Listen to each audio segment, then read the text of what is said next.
A modificação do fenótipo gengival prediz a estabilidade da margem gengival ao longo do tempo. Estudo longitudinal de 6 ensaios clínicos randomizados, por Shayan Baruch, 2023. O objetivo dessa avaliação da modificação do fenótipo gengival após cirurgia de recobrimento radicular para predição dos resultados no longo prazo do comportamento da margem gengival. Material e métodos. Participantes de 6 ensaios clínicos randomizados de recobrimento radicular da Universidade de Michigan foram rechamados para avaliação longitudinal. Avaliações clínicas foram obtidas por 2 examinadores calibrados. A avaliação dos dados foi feita pelo critério de avaliação de ACAIC, numa regressão multilevel e parcial, procurando a mudança nos níveis da margem gengival ao longo do tempo e sua interação com resultados de 6 meses na modificação do fenótipo de tecido mole. Resultados. 157 sítios tratados em 83 pacientes foram reavaliados nessa rechamada de longo prazo. O modelo de ACAIC e análise de regressão demonstraram que a espessura da mucosa queratinizada e a altura em 6 meses influenciou a trajetória da margem gengival ao longo do tempo. Entretanto, a espessura de gengiva foi determinante para predizer significantemente a estabilidade da margem gengival tratada, que deveria ser de no mínimo 1,46 milímetros. Conclusões. Entre esses pacientes desse coorte, a presença de 1,5 milímetros de altura de mucosa queratinizada e 1,46 de espessura de gengiva esteve correlacionado com a estabilidade da margem gengival no longo prazo. Significância clínica.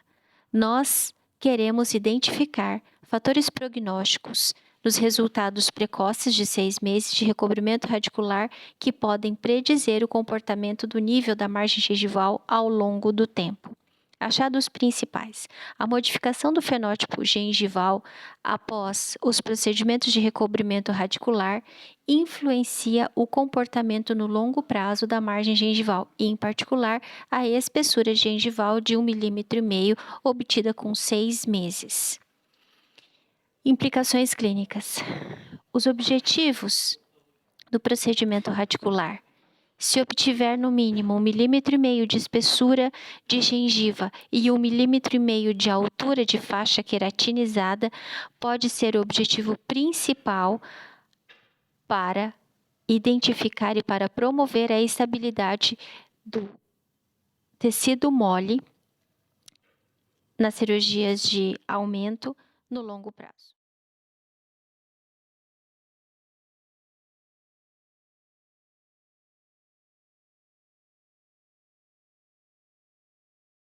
Esse é o nosso segundo episódio da nossa segunda temporada do Regenera Cast. É uma honra e um prazer enorme que o Cleverson está aqui com a gente hoje para trocar uma ideia e a gente vai discutir mais uma vez, como eu já falei, essa segunda temporada é voltada para tecidos moles. Cleverson, a gente vai, já vou avisando. Próxima temporada vai ser tecidos duros e assim a gente vai fazendo mais coisas e você está convidado, está sempre participando aqui com a gente. Será um prazer. Sempre que quiser, estou aqui às ordens para poder participar. Sempre bom a gente difundir ciência, difundir essas ideias, né, passar isso para frente para melhorar a atuação do clínico baseado em ciência. Então, um prazer participar sempre que eu puder e você quiser, estou às ordens. Porque é tão louco, né? Tem gente pregando umas coisas aí sem querer tocar fogo no parquinho, mas colocar roupa de astronauta para tirar amálgama, né? Exatamente. Tá? Tem cada coisa que a gente vê e hoje em dia com essa facilidade da rede social, de todo mundo colocar e dar uma opinião aqui, o que por um lado é bom, por outro lado a gente acaba tendo muita coisa sem embasamento e sem muito nexo. E o problema é quando essas informações que não têm base nenhuma começam a ser difundidas e chegar nas pessoas, as pessoas começam a acreditar, né? Gente que sabe contar uma história tão bem que o negócio que é mentira começa a parecer verdade, né? Como é que é a história? Você fica contando a mesma mentira há tanto tempo que uma hora ela vira Uma verdade, hora né? você começa a acreditar que ela é verdade, né? Não tem jeito. Eu tenho visto umas coisas assim que eu achei muito engraçado, que quando a pessoa quer validar aquilo que ela acha, aquilo que ela pensa, ela fala, não, porque a literatura mostra isso. Você pergunta, que literatura, né? Aí a pessoa, né, aí eu vi. Ela fala a literatura de forma genérica, ela serve de base para tudo, né? Falar literatura, mas qual o trabalho? Quando foi publicado? Qual ano? Qual é a metodologia? Não, é a É, literatura. e aí, sei lá, você acha que fica bonito ou não, né? Não, eu acho que dá um ar professoral, talvez, aí, científico, Intelectual, né? intelectual, para não, a Intelectual. literatura. Dá uma filosofada É, na... mesmo que não tenha, acaba achando que tem, né? Que tem uma base ali, fala, não, a literatura está mostrando, vai dar tudo certo. Mas faz parte. Vamos começar? Podemos, tô aí, tamo aí. Carlos Milan tá dizendo aqui, só para te acompanhar. Opa, é residente nosso aqui da periodontia aqui na UEM, agora ele tá de molho, quebrou o bracinho, tá com o bracinho quebrado ali, operou o braço, quebrou radiúna do braço Mas direito fazendo o quê, ainda, Carlos? jogando Fazendo. futebol, né? Eu falo, futebol devia ser considerado crime hediondo, né? Quantos incisivos centrais a gente não cata por aí? Não, e outra, né? Dentista quebrou o braço, quer dizer, inutilizou, né? Não pode mais, tem que ficar um tempo afastado. Olha lá. Exatamente. Eu tinha um professor na UEM, não sei se você conheceu o Puca, ele falava assim, dentista sem perna vai, mas dentista sem braço nem Não dá. sempre funciona. Vai ser mais difícil. Então vamos lá, pessoal. Cleverson, bem-vindo a mais um Obrigado. Regenera Cast. Hoje é o episódio 2 da segunda temporada, falando sobre tecidos periodontais. Para quem está entrando no nosso canal, hoje, vocês fiquem tranquilos, se vocês perderam algum episódio vocês quiserem assistir, vai estar disponível no Spotify, no YouTube e aqui no Instagram, certo?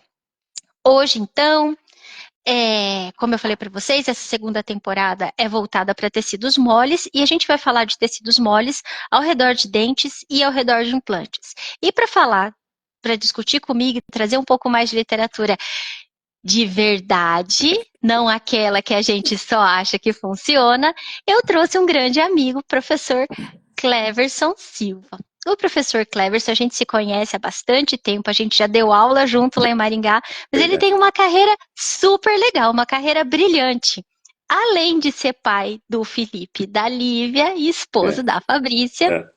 ele é formado em odonto, com especialização em pério, mestrado e doutorado em pério pela Unicamp e Ohio State University, coordena o programa de pós-graduação em odontologia integrada da UEM, coordena ainda o curso de imersão em cirurgias plásticas periodontais e periimplantares, é professor associado da Universidade Estadual de Maringá, é clínico com mais de 23 anos de prática, foi presidente do National Osteology Group Brasil até o ano passado, é fellow e speaker do ITI e é membro do Conselho de Especialistas da Osteology Foundation na Suíça. Olha, vou te falar, quando o currículo vai ficando muito grande e a gente, né, quer dizer que a pessoa já rodou um tanto, mas vamos lá. Carrinho de prefeitura, tá bem rodado, né? Verdade. O professor Cleverson, ele fez doutorado sanduíche na Ohio University com o Dimitri Tatacs. Para quem não sabe, o Dimitri Tatacs é um dos grandes nomes a respeito, ele estuda muito o recobrimento radicular. E ele tem uma linha de pesquisa que durante um tempo ele estudou o efeito do fumo nos recobrimentos e ainda tem outras coisas aí que o Cleverson pode estar contando pra gente. Num outro dia, porque hoje vai faltar tempo para o tanto de coisa que a gente tem para conversar. Verdade. E o Cleverson ainda, para quem não sabe, no Brasil e no mundo, ele tem sido citado como referência nas cirurgias de reposicionamento labial. Essa cirurgia de reposicionamento labial, para quem não sabe, você tem aquele paciente que mostra um monte de gengiva quando sorri. O Cleverson desenvolveu e adaptou uma técnica que faz com que o paciente exponha menos esse sorriso. Apesar do assunto ser super legal, não é o Né? foco dessa temporada. Quando a gente for falar de estética, eu chamo você de novo. Beleza. Bem, o assunto que o Cleverson, o artigo que o Cleverson escolheu para a gente discutir hoje é Soft Tissue Phenotype Modification Predicts Gingival Margin Long-Term 10-Year Stability. Longitudinal Analysis of 6 Randomized Clinical Trials. Blá, blá, blá, blá, blá. Do Baruch, 2022, certo? 2023, 22 ou 23? 2023. Gente, não é falta de respeito, mas é que é difícil estar falando. Esse artigo vai estar na íntegra para quem quiser. É só mandar uma mensagenzinha que a equipe manda para vocês. Podem pedir para mim ou podem pedir para o Cleverson, que a gente encaminha para vocês. Cleverson, o palco é seu, por favor, se apresente. Obrigado, Flávio. Não, já me apresentou tanto aí, obrigado pelas palavras aí. É um prazer estar aqui com você, obrigado pelo convite. Sempre que você, né, quiser, é um prazer a gente conversar, porque você é uma amiga de longa data, como você mesmo disse. Você deu aula aqui em Maringá durante um tempo como professor temporário, a gente deu aula juntos aqui na periodontia. Eu já tenho, foi 2009, já tem 15 anos que eu estou aqui na UEM. Eu comecei a dar aula aqui em 2009, dei algumas aulinhas em 2008, no lugar do Maurício. Em 2009 assumi de vez, então estou aqui faz 15 anos já na UEM, então já faz um tempinho. Além disso, a gente, né, tem o grupo da Osteology juntos aí há uns bons aninhos já. Então é um prazer estar aqui com você hoje para discutir esse artigo de um tema tão interessante. Eu passei um tempo, como você disse, lá com o professor Tataques em Ohio. Ele trabalha muito com recobrimento, foi uma linha até do meu mestrado, ele foi co-orientador do meu mestrado e do meu doutorado. E a gente trabalhou com essa linha de recobrimento articular, enxertos de tecido mole, com pacientes fumantes, né? Minha tese de mestrado foi recobrimento articular em fumante, comparando fumante e não fumante, né? Que era um tema lá atrás ainda inicial. Hoje em dia, né, tem muitas revisões temáticas mostrando os efeitos aí. Então é uma linha que eu gosto muito de enxertos, de recobrimento articular. Trabalho também bastante hoje em dia com essa parte de sorriso gengival, como você disse, né? Tem uma linha de pesquisa em cima de sorriso gengival, a gente vem desenvolvendo em especial essa técnica de reposicionamento labial aí já desde 2008 que a gente começou a trabalhar com essa técnica. Então é uma técnica bem legal que a gente vai ter a oportunidade de conversar ainda num momento futuro, né? Exatamente. Exatamente. Cleverson, eu acho muito legal trazer pessoas como você, que além de você ser um excelente pesquisador, você também é um excelente clínico. Isso faz com que você não seja considerado um DDS. Para quem não sabe, eu sempre brinco com os meus colegas que DDS é o dentista dedo seco. É aquele que sabe tudo da literatura, mas nunca viu uma baba, nunca viu um paciente tendo dificuldade para ser operado, abrindo pouca boca, se mexendo o tempo inteiro, não entende as dificuldades do processo. Sabe tudo da literatura, mas não consegue entender as minúcias da clínica, da atividade clínica do dia a dia. Então é tão bonito ver uma carreira como a sua, né? Que tem toda uma parte da teoria, tem embasamento científico, mas também põe a mão na massa. Vamos começar então? Vamos Olha lá. só. Pessoal, esse artigo, ele discute os fatores que podem influenciar na estabilidade de resultados de longo prazo de recobrimentos radiculares com algumas técnicas. Dentro do artigo, eles rechamaram, então, 157 pacientes que foram operados depois de 10 anos. Então, eles eram 6 ensaios clínicos randomizados diferentes, 10 foram feitos todos na mesma universidade, com diferentes grupos de pesquisadores e buscando diferentes resultados. E eles foram rechamados 10 anos depois. De 10 anos, eles conseguiram 157 pacientes aliás, 157 sítios em 83 pacientes, que eles puderam, então, refazer as medidas e avaliar quais foram os preditores para a estabilidade de resultados nesse longo prazo, certo, Cleverson? Certo, exatamente. Perfeito. E aí tem uma coisa, quando você faz um trabalho desse, que você rechama pacientes de outros estudos, você tem que ter um material e método muito robusto. Porque você está tratando de... Ali tinha túnel, tinha reposicionamento coronal do retalho, associado a PRP, que hoje a gente não faz mais, associado a conjuntivo subepitelial e associado a endogain, não é isso? Endogain e aloderme também. E aloderme também. E aí, então, eles fizeram um material e método bem robusto. Mas como é que ele foi robusto? Foi com uma análise estatística que tenta tirar os vieses. Essa análise chama ACAIC. Cleverson, por favor, explica para a gente o que é isso. Legal, Flávia. Esse trabalho é realmente muito bacana, já, né? De antemão, eu sempre falo, desde que ele foi publicado, esse trabalho está na minha... Quando eu falo de recobrimento articular, eu falo dele sempre. Um trabalho muito, muito interessante, justamente porque é o trabalho que vai acompanhar ali por 10 anos os pacientes, né? Então, poxa, que mais que você quer além de um resultado que seja estável ao longo do tempo para os seus pacientes? E ter algum fator preditivo para isso, um fator que te diga, não, faz isso, consegue isso, que com isso você vai ter uma boa estabilidade ao longo de 10 anos, é excelente. Mas isso é muito difícil, metodologicamente falando, você descobrir esses fatores é muito difícil. Então, eles usam, né, dentro da estatística deles, esse ACAIC, que ele é o nome completo dele, vamos dizer, é ACAIC Information Criterion, AIC, né? Que se a gente for fazer uma tradução literal aí, é critério de informação do ACAIC. O que isso quer dizer? Né? Esse é um teste usado dentro de uma regressão linear multinível. Então, uma regressão linear, você vai pegar vários fatores que estão ali misturados e vai tentar analisar qual deles pode estar interferindo em determinados parâmetros. Eu posso chamar esses fatores de confundidores? Pode chamar de fatores confundidores, porque você tem muitos fatores ali e você não sabe qual deles que está te predizendo aquele resultado que você quer determinar. Então, você tem muitos fatores. E qual que está influenciando? Não sei. Então, você tem que fazer uma regressão e dentro dessa regressão multinível, você vai, com esse teste ACAIC, você vai direcionar, você vai dizer para o teste, para o teste estatístico, o que você quer.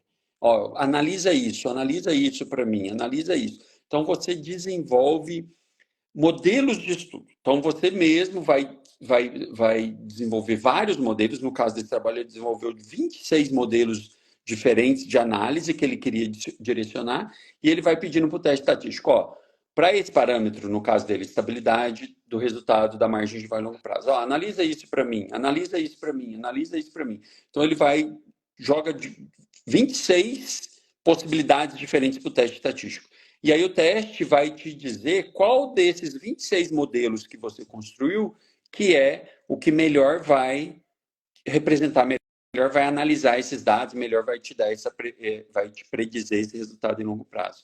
Então, um teste muito complexo, mas um teste que é legal porque você também, é importante porque você tem que ter uma ideia clínica do que pode estar acontecendo para você construir o modelo e pedir para o teste estatístico analisar de diferentes formas.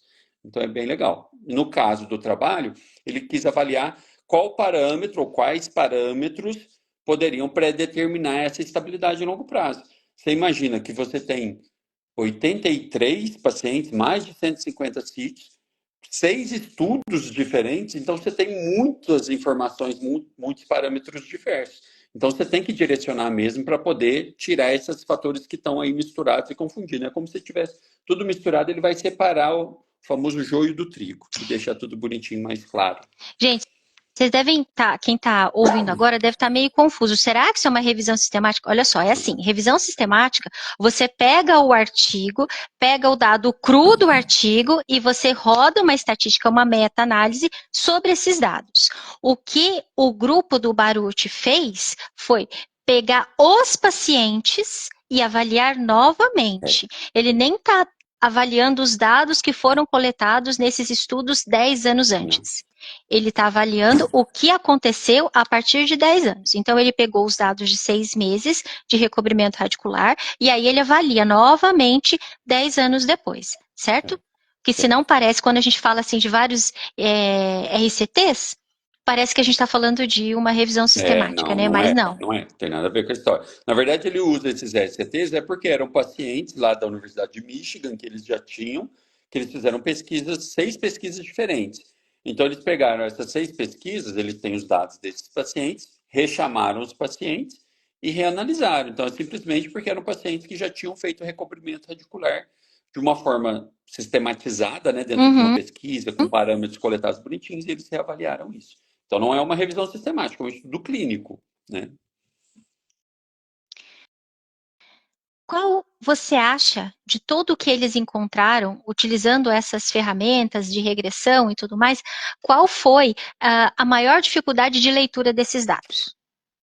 Eu acho assim, Flávia, a dificuldade é justamente o que a gente está falando. Poxa, você tem são muitos dados diferentes, né? Muitos parâmetros clínicos que foram coletados diferentemente.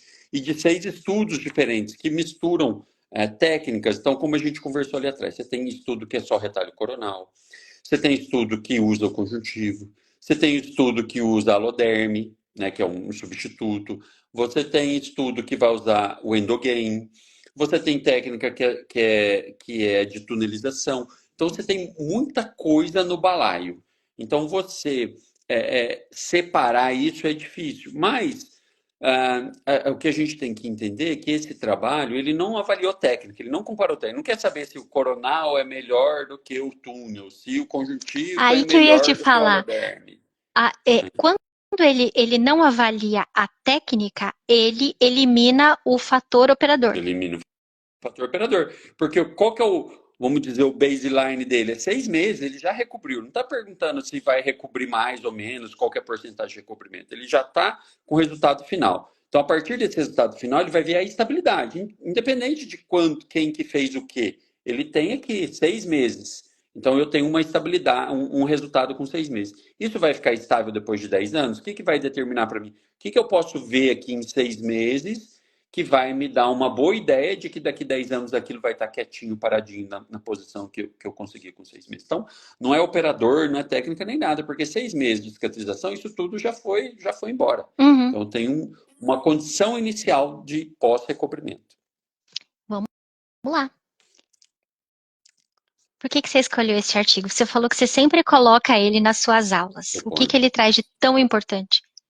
Olha, é justamente porque ele vai mostrar para mim, nos casos de recobrimento articular, que é uma técnica super utilizada, muito amplamente difundida aí de cirurgia de recobrimento, cirurgia plástica, um ponto que para mim é o mais importante quando eu penso em recobrimento articular, que é estabilidade do meu resultado em longo prazo.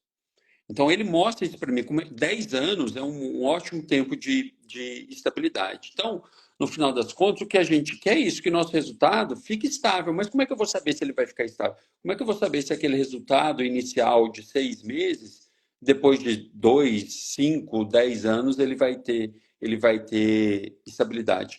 E você poder ter um trabalho que te mostra, ó, analisa esse parâmetro. Esse parâmetro clínico é um parâmetro simples de você avaliar clinicamente, de eu ver uma espessura, de eu ver uma altura de tecido queratinizado. Uma coisa que todo clínico faz no dia a dia com uma sondinha milimetrada, eu poder usar esse parâmetro clínico de fácil avaliação, não é nada, eu preciso fazer uma tomografia, eu preciso escanear, preciso isso aqui. Não, é uma sondinha milimetrada. Então, eu tenho um parâmetro de fácil avaliação que possa me predizer o resultado lá para frente, isso para mim é muito legal. Porque, como você disse lá atrás, eu sou pesquisador, mas eu sou clínico também. Eu tenho consultório, eu atendo paciente, então eu quero saber isso. Isso para mim, quando veio essa ideia, eu falei, poxa, que Essa é a sacada sacada. bacana. Essa é a grande sacada. Essa é a grande sacada. E, claro, usar essa estatística que a gente conversou antes para poder analisar isso de uma forma, né, mais científica. Aí a gente voltando para o lado científico, ele tem dado clínico e dá uma base científica para esse dado clínico ao fazer uma análise muito forte, uma análise estatística muito bacana. Então quer dizer que essa análise estatística, a maneira como esses dados são tratados, elas validam esse resultado. Eles dizem, essa análise estatística diz assim, isso é plausível, isso você consegue obter. Isso, exatamente, exatamente, porque às vezes você tem esses dados ali de uma forma crua, só clínica, mas você tem uma amostra. Será que essa amostra é representativa de um todo? Hoje eu posso generalizar essa ideia? A estatística vai me dizer isso. E quando ele usa esse Akaique aí, em que ele cria modelos de estudo, modelos de comparação, e o teu estatístico fala, cara, esse modelo aqui é bom. Porque ele, imagina, quantos parâmetros ele tem? Ele montou 26 modelos diferentes. Então ele deve falar, será que a profundidade de sondagem é um parâmetro bom? Será que associar a profundidade de sondagem com, sei lá, a largura da recessão é um bom parâmetro? Então você vai testando possibilidades. E claro, o Baruch é um clínico fantástico, ele tem diversos trabalhos aí publicados nessa parte de recobrimento, ele, o Tavelli, o Mauro ali junto. Então, ele tem a ideia clínica, então ele traduzir essa ciência para a clínica, né, ou dar um embasamento científico para a clínica, isso é bom, isso é importante. Então dá spoiler pra galera. Qual é esse fator que é tão Falar. importante, então? Então, quando ele analisa, ele vê que dois fatores são importantes, um mais e outro menos principal. Então, você tem dois parâmetros, que é a espessura gengival e a altura do tecido queratinizado. Todos eles, 1,5 mm. Então, eu quero, se eu tiver, depois que eu fizer a técnica de recobrimento articular, 6 meses depois que eu operei meu paciente, eu avalio esse paciente. Se eu tenho 1,5 mm de espessura de gengiva e 1,5 mm de altura de tecido queratinizado, isso pode me predizer pelo menos 1,5 mm. Isso vai me predizer uma boa estabilidade ao longo do tempo. Desses dois, a altura do tecido queratinizado foi mais importante. Então, que é talvez a mais fácil da gente medir aí, né? Então, você pega a sondinha, põe ali na linha mucogengival até a margem gengival e vê quanto que tem. Se você tiver 1,5 mm, na verdade, 1,46, a gente arredonda clinicamente para 1,5 mm. Você vai poder ter um bom prognóstico em longo prazo, de uma boa estabilidade do seu trabalho. Mas toda a experiência que você tem operando pacientes fumantes, por exemplo, nesse estudo do Uhum, Baruch, eles não tinham pacientes fumantes. claro. Eles tinham pacientes de RCT, que a gente brinca aqui na clínica, que são pacientes perfeitos, né? Tem uma É. amiga que fala, eles se reproduzem onde eles vivem, porque no consultório eles não vão, né? São pacientes que a gente não tem muito contato. É. Será que, se isso fosse para a clínica, com o paciente que é fumante, com o paciente que faz uso de medicação, o paciente que não passa por manutenção periódica semestral, com um periodontista, que não tem controle da escovação, será que esse resultado vai se manter? Provavelmente não, né? Provavelmente não. Mas o que a gente tem que entender é que quando a gente vai fazer uma pesquisa, a gente tem que diminuir esses fatores de confundimento. A gente tem que ter uma população bem selecionada, porque se você mistura ali, por exemplo, pacientes que são fumantes e não fumantes, como é que você vai saber se o resultado foi bom ou ruim por causa do cigarro? Se foi o cigarro que interferiu ou se foi a altura do tecido queratinizado. Então, para pesquisa, realmente, é igual você falou, onde esses pacientes se reproduzem, né? Porque é o paciente perfeito, é a condição é recessão, tipo 1, pequena, 3, 4 milímetros, paciente condição sistêmica ideal, sem placa, sem nada. Então, assim, nessas condições, né, a gente sabe que esses dados podem ser previsíveis. Claro que se você pega um paciente que fuma, eu estou falando, minha pesquisa de mestrado foi com cigarro, então a gente sabe que, primeiro, você já não vai ter um bom resultado em termos de recobrimento radicular se você fuma. Seu resultado vai ser pior, menos recobrimento, menos porcentagem de dentes com recobrimento completo, barará, barará, barará. E os trabalhos em longo prazo também mostram que pacientes fumantes têm uma chance maior de ter uma recidiva do problema. Então, provavelmente, talvez para o paciente fumante, esse 1,5 não seja o suficiente, pode ser que seja mais. Mas aí precisaria ter um estudo desse específico para fumante. Tem que fazer É o um que eu estou outro pensando. específico para fumante. Vamos pegar os seus pacientes do mestrado, pegar mais uma galera que eu sei que o Cláudio Panucci tem uns pacientes fumantes, Verdade. a gente mede e faz a regressão de Akaique neles. Verdade, é E aí uma boa possibilidade. a gente compara essas alterações, porque se eles pegaram pacientes de um centro, mas várias pesquisas, que não foi o mesmo operador. No longo prazo, talvez a gente conseguiria fazer a mesma coisa com pacientes seus, fazendo Consegue, essa com avaliação. certeza, qualquer um, novamente, porque ele não está avaliando técnica e não está avaliando operador. Ele não vai influenciar, porque você já tem o resultado. Eu já tenho o resultado ali 6 meses. Ele está avaliando ali para frente como é que ficou. Então a gente pode pegar qualquer um, do seu consultório, do meu consultório do amigo, né?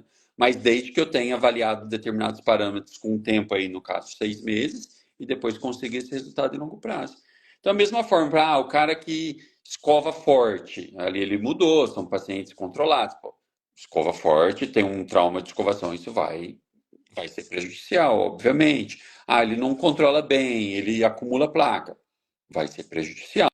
Então, assim, claro, a gente precisa, nos nossos pacientes, né, da vida real, entender que todos esses fatores vão interferir. Então, se ele tem um mau controle de placa, se ele tem uma escovação traumática, se ele fuma, não, e já não vai servir, e isso não vai ser 100%, não vai bater 100%. A gente vai ter que ter dados para isso, outras pesquisas para isso. Será que esses dados nós conseguiríamos extrapolar para pacientes para tecido mole ao redor de implante? Também acho que não. Também implante, apesar de técnicas cirúrgicas parecidas, enfim, né? Hoje a gente tem uma classificação melhor para isso. Eu creio que precisa de uma análise específica para implante. Então, a gente sabe que no implante você tem dimensões de tecidos diferentes ali, você vai ter muitas vezes uma perda de espessura óssea, aí você vai ter para compensar mais espessura gengival. Então, assim, para implante, você não pode extrapolar coisas diferentes. Pode ser que dali para frente você faça um trabalho em implante e você tenha um resultado parecido. Pode ser. Mas até a gente não ter esses dados, não dá para extrapolar. E normalmente eu acredito que fazendo em implante, esses dados vão ser um pouco diferentes. Não vai ser exatamente igual. O substrato ali, né? O dente, o implante é diferente, o comportamento é diferente. Geralmente, Isso. se você tem, né, um defeito, uma deiscência de mucosa ao redor de implante, muitas vezes esse implante está mal posicionado, né, está vestibularizado.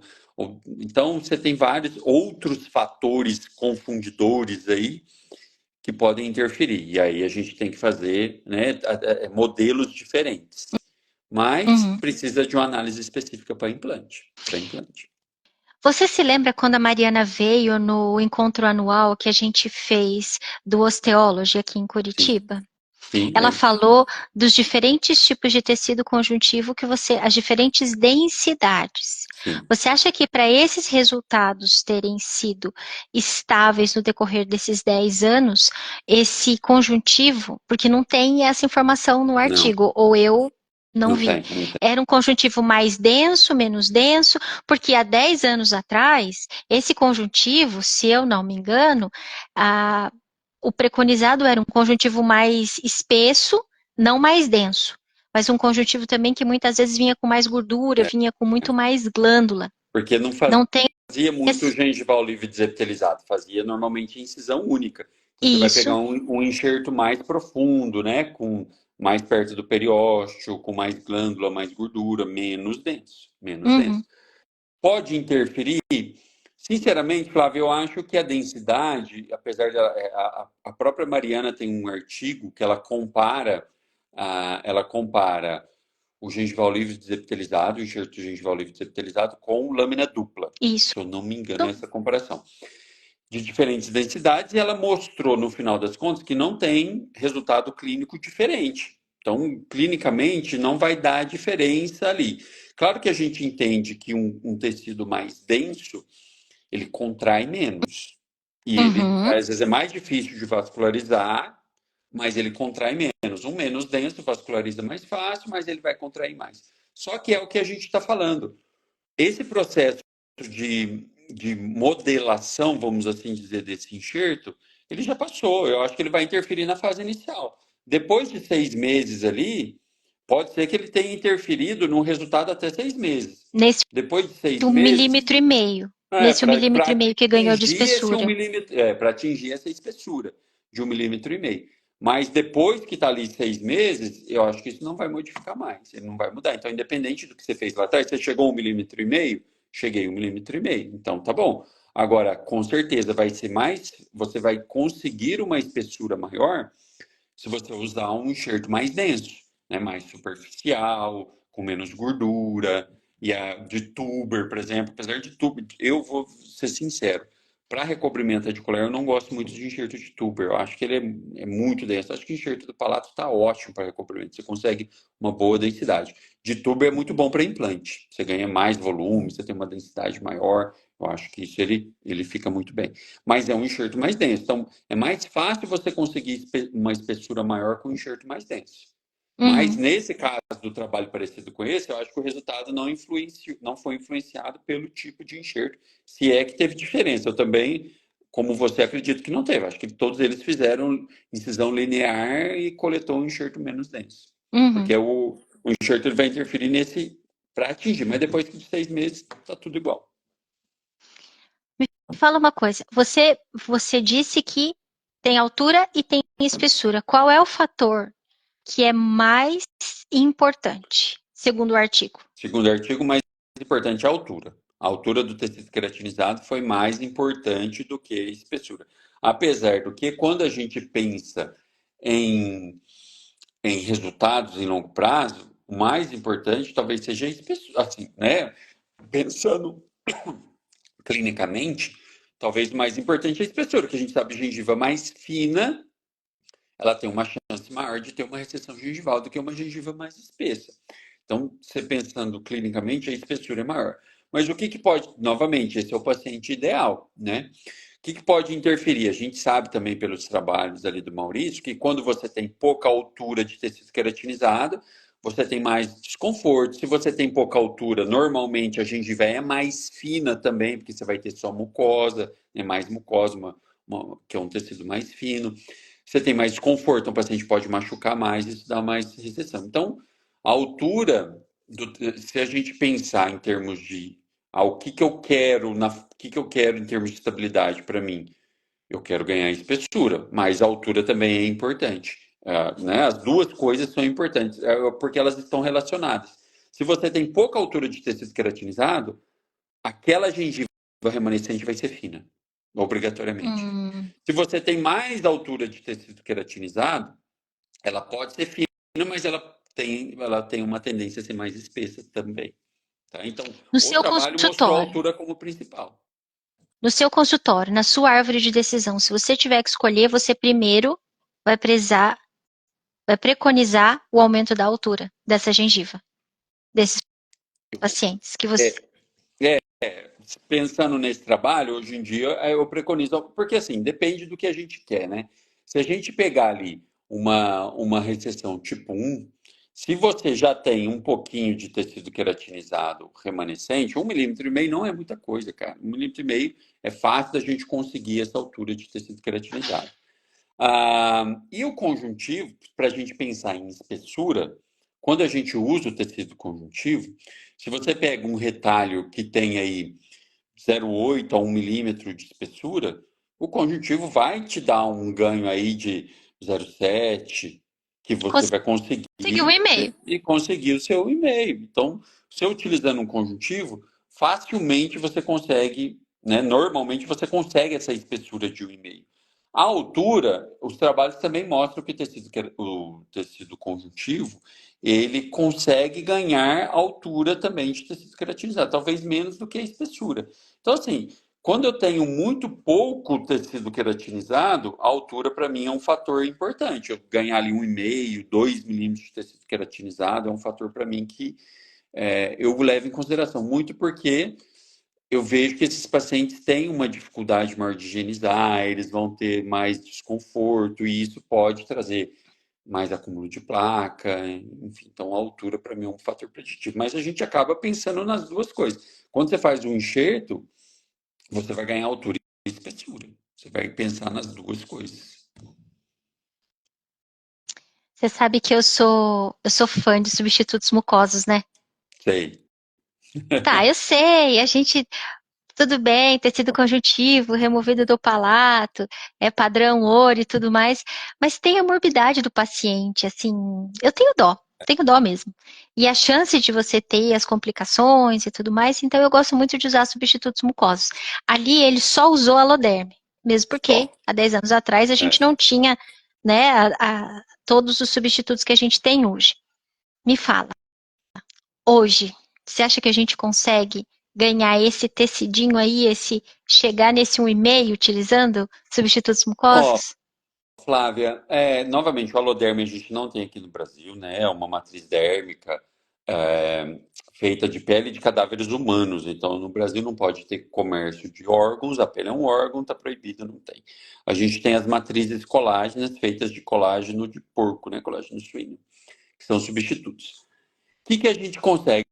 Quando você pega o próprio fabricante, né? No caso, você tem o Mucograft e a Fibroglide da Geistlich e você tem o Mucoderm da Botiss, que são os três principais aí substitutos que a gente tem. Quando você pega o fabricante, as instruções dele, o que que eles falam para você? Que para Tem você que ter um utilizar esse, mínimo, tem que tem que ter ter um um mínimo, mínimo de espessura e de altura de tem que mucosa. ter um mínimo, ele tem que ter no mínimo, assim, no mínimo 1 milímetro de altura e 1 milímetro de espessura. Alguns falam até em 2 milímetros de altura e no mínimo 1 milímetro de espessura. Por quê?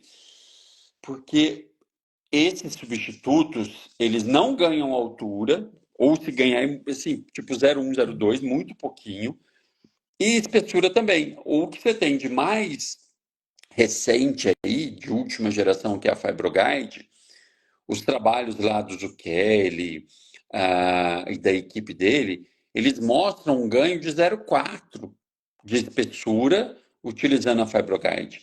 Então, para você atingir esse 1,5, você já tem que ter um 1 aí para você atingir esse 0,46. Então, se você pega um retalho muito fino, com menos de 1 milímetro de espessura, um 0,8, dificilmente você vai chegar nesse 1,5 com um substituto. Né? E a altura, a mesma coisa. A altura de tecido queratinizado ganha muito pequeno. Então, assim, se você tem esse mínimo, um de altura e um de espessura, o substituto ele vai conseguir te chegar a esse pouquinho a mais. Mas se você não tem nada ou tem muito pouco, nem aí já você não vai conseguir chegar com o substituto. Nossa, tô aqui pensando, eu gosto tanto, funciona tão bem Não, para eu também muitas gosto, como coisas. você mesmo disse, eu também, eu sempre que eu dou essa aula, porque eu tenho uma aula inicial só de áreas de remoção de enxerto de tecido mole.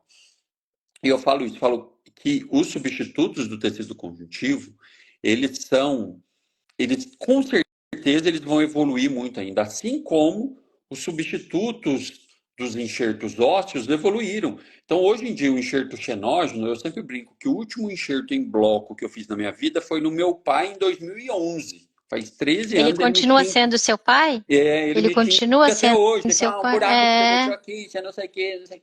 Então, hoje em dia, os substitutos, você pega esses enxertos, hoje você usa quase que só enxerto xenógeno. Quando você precisa do autógeno, é pouca coisa, você tira do lado, não sem grandes reconstruções. Mas para o dia a dia, o substituto do osso é padrão ouro. O do tecido conjuntivo ainda não é, mas ele já evoluiu bastante do que era lá atrás, antigamente, e ele tem uma margem para evoluir mais. Então, eu creio, eu falo isso para os meus alunos, que daqui a alguns anos, o substituto tecido mole vai ser igual ao substituto ósseo, você vai usar praticamente só ele, e o conjuntivo vai ser de vez em quando, um casinho ou outro. E eu espero Uhum. que isso seja, porque isso vai ser bom para o paciente, vai ser bom para a gente, menos preocupação de ter algum problema, alguma hemorragia, alguma necrose, alguma coisa. Pós-operatório melhor, a experiência clínica do paciente vai ser boa. Então, eu torço muito para isso. Ainda precisa, já melhorou, mas ainda precisa melhorar um pouco mais. Desses três substitutos, tem algo dos três, você tem preferência de usar algum? Olha, eu uso mais eu tenho situações diferentes. Então, para ganho, por exemplo, eu quero ganhar tecido queratinizado, usar como se fosse um gengival livre, deixando exposto para ganhar tecido queratinizado ao redor de implante, por exemplo. Uso o Mucograft. Para recobrimento, eu gosto tanto do Mucoderm quanto da Fibroguide. Eu gosto dos dois de trabalhar. Eu tenho uma boa experiência com o Mucoderm, trabalho, já fiz vários casos com ele, consegui bons resultados. A Fibroguide, ela exige uma curva de aprendizado um pouquinho maior, porque ela tem uma estabilidade de volumes, tem que cortar ela no meio, recortar aqui, hora de suturar, tem a manhãzinha do recorte, tem a manhãzinha da sutura, de você não poder hidratar. Então ela tem uma curva de aprendizado. Ah, o retalho tem que estar muito soltinho para não pressionar. Então ela tem uma curva de aprendizado um pouquinho maior. Mas as duas me trouxeram boas experiências. Então eu gosto de usar as duas para recobrimento articular. Eu gosto muito da Mucoderm e eu já tive vários problemas com a FibroGuide. Então, a minha curva de aprendizado com a FibroGuide foi quase um tropeço. Foi mais difícil. Não foi uma curva, foi um Mas quadrado. foi um quadrado, foi um negócio. Um dia eu liguei para o Michel Messora e falei para ele, leve embora. Não quero mais saber. O Yuri está perguntando, Yuri Coelho está perguntando se a gente já tem a FibroGuide de 3 milímetros. Ainda não chegou de 3 milímetros, né? Que eu No comércio, saiba não, não. Yuri. O Yuri também foi nosso aluno, que hoje é professor de pera aqui em Maringá também. Um abraço para ele. Eu vi que a Fernanda está aqui também. Um abraço. Mas que eu saiba ainda não, Yuri, porque realmente para recobrimento articular, a FibroGuide que vem com 6 milímetros, a gente corta ela no meio, né? Então a gente usa 3 milímetros realmente ao redor de dente e usa 6 milímetros quando é ao redor de implantes. Mas que eu saiba, eu nunca vi ainda comercializando aqui a FibroGuide de 3 milímetros, não. Eu também não vi. Carlos Milan tá perguntando, trauma oclusal causa... sacanagem, Carlos. Tá de zoeira. Tá de zoeira. Ele quer ver fogo no parquinho, é isso aí. Fogo no parquinho. Fogo no É parquinho. porque Muito bem. teve uma polêmica aí uns tempos atrás, do pessoal falando de trauma oclusal causando recessão gengival, e aí a gente acabou fazendo uma série de postagens, eu e os amigos, mostrando que não tem nada que fala que trauma oclusal causa recessão gengival, né? Então... Mas aí volta na nossa conversa do início da conversa. As pessoas que falam isso, eles falam assim, a literatura prova. A literatura prova. Ele fala E assim, não, aí deu. você tá falando com a emoção. Eu sei como é quando você nova informação. Cara, a gente começa a rir porque eu vou falar o quê, gente, sabe? Enfim, né? Então, assim, é aquilo que a gente estava conversando lá atrás. Quando você vê informação desse tipo sendo difundida e as pessoas acreditarem nisso, isso para mim me causa um sentimento muito ruim. E foi o que eu e uns amigos aí dentro da Pera começamos a pensar e falar, cara, a gente precisa começar a difundir a ciência mesmo, né? A informação baseada na ciência. E aí fizemos uma série de postagens sobre isso, e isso é muito importante, né? Nós, você, esse Regenera Cast que está aqui para isso. Então, difundir realmente o que tem de base da ciência, porque aquilo que novamente, que a gente estava conversando no início, cara, hoje a informação chega a todo mundo de uma maneira muito fácil. Então, se eu quiser falar que a bananeira nasce de cabeça para baixo e eu for muito convincente disso, o pessoal vai acreditar e ponto, acabou. Entendeu? Mas aí vou falar igual falar, a literatura comprova isso de uma forma genérica e acho que tá tudo certo. Então a gente precisa realmente, né, difundir aquilo que é a informação correta, porque senão a gente está fadado aí a um futuro de maus agouros. Então, quando a ideia do RegeneraCast apareceu, porque você sabe, né? A gente dando aula, principalmente em pós-graduação, a gente encontra pessoal formado em diversos lugares. E alguns são formados por vídeos no YouTube. Outros ainda por influencers do Instagram. E aí eu não achei justo. Olha, né? Minha pretensão, eu não achei justo que se tanta gente que fala besteira tem espaço, por que a gente que vai falar de ciência de verdade não teria? Então, todos esses episódios do RegeneraCast, a gente discute sempre um artigo científico. E a ideia é, a pessoa que está ouvindo, ela pode pegar o artigo, ela lê o artigo na íntegra e ela vai ver que o que a gente está falando é baseado em ciência e é baseado em clínica, baseada em evidência científica. Isso sim, isso tem um artigo que comprova. Isso tem um artigo que respalda a minha tomada que baseia a minha tomada de decisão.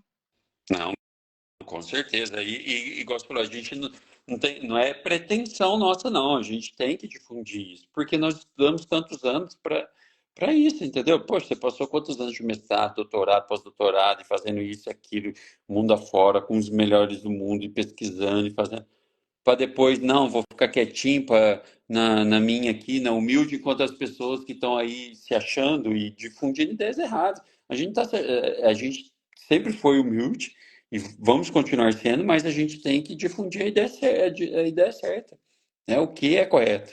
Isso é importante. E, e eu convidei você, Cleverson, justamente porque eu sei que você tem essa preocupação de passar a informação correta, de passar a informação assim, olha, pessoal, a literatura tem mostrado. Vamos supor que você não tem aquele resultado, você explica por quê. Então, por exemplo, vamos falar dos resultados do Baruch. O Baruch tem um grupo, um pool de informação do paciente perfeito. Eu tenho do paciente fumante. E no paciente fumante, esse resultado de 10 anos, ele não se mostra estável, assim como no paciente que não tem nenhum outro problema. Esse paciente do RCT, o paciente padrão.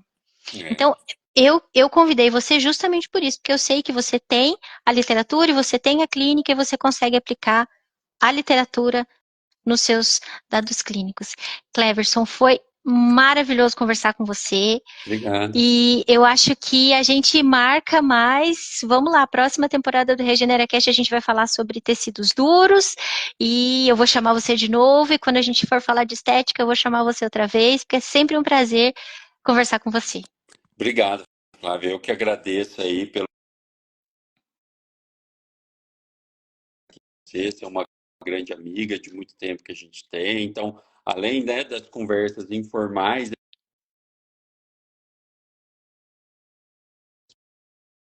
desafiadoras. Então, obrigado mesmo pelo convite, é um prazer. Sempre que você precisar, estou aqui, né, à disposição para a gente conversar um pouquinho, porque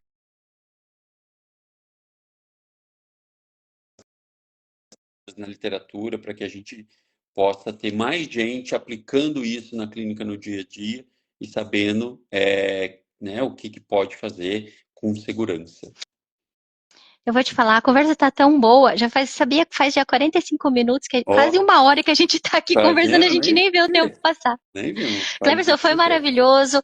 Um beijo na Fabrícia, um abraço nas Obrigado. crianças, beijo nas Pode deixar. crianças e a gente se vê por aí. Obrigado, Até mais. Obrigada, Flávio. Cleverson. Abraço. Tchau, Abraço, pessoal. pessoal. Tchau, tchau.